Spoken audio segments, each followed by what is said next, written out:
We're in the shop with Jeff Haywood at Coast Fabrication. Jeff, tell us what your product line is here. Well, one of the products that we produce here is the ultra lightweight racing mufflers. We've done this for probably about 10 years or better. We started out doing this, all the TIG welding by hand. These are all light gauge stainless, and everything we did was by hand.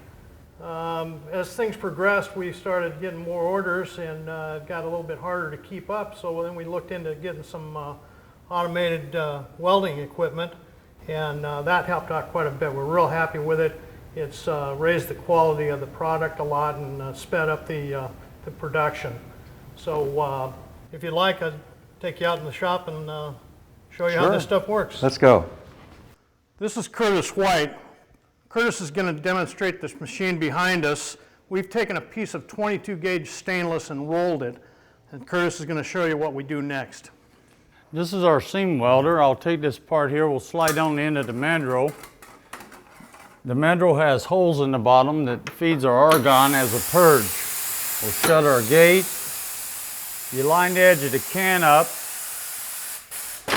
clamp one side, then the other.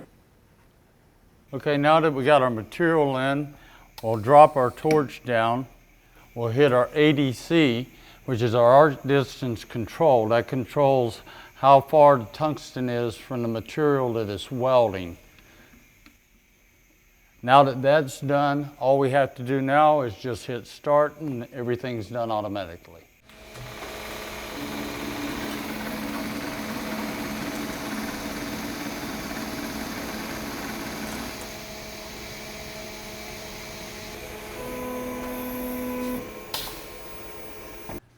As you can see, we got our part welded now.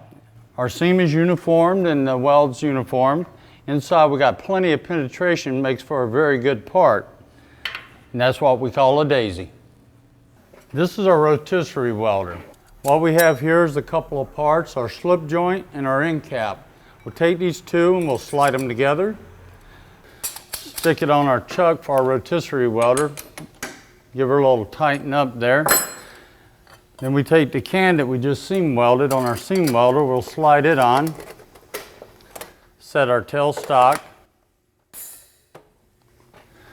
Then we hit our arc distance control, the same as our seam welder, that sets the tungsten and the material, the distance between the two.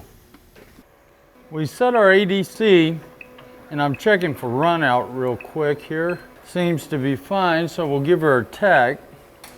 We usually try to tack it in 3 places. With stainless, it moves around quite a bit under heat, and that'll actually help prevent it moving so much.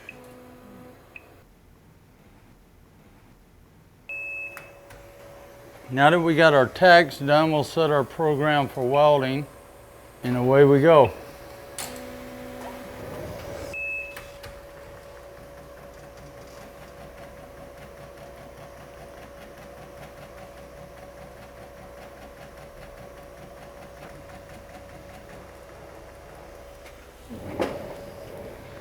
Now our welder's timed out, our purge is finished. Excellent. And as an end result, as you can see, we have a nice uniform weld. The gold color indicates that the purge was working fine. On the inside, we have some nice penetration. So I would say this would be a very good part. Here you go, Ron, here's your end cap. Man, that's hot. No, I'm kidding, that's cool. Very, very cool. Beautiful job welding that. So what's the next step on this? The next step is to assemble the whole part here. We've got a can and an end cap already assembled. We put the core and the insulation inside. This registers on top of the core and slips into the can, 3 screws, and you've got a muffler. Very, very nice. And I see you make them in all different sizes. We make them as long or short as you'd like. We can build them from here to the end of the building if you'd like. Cool.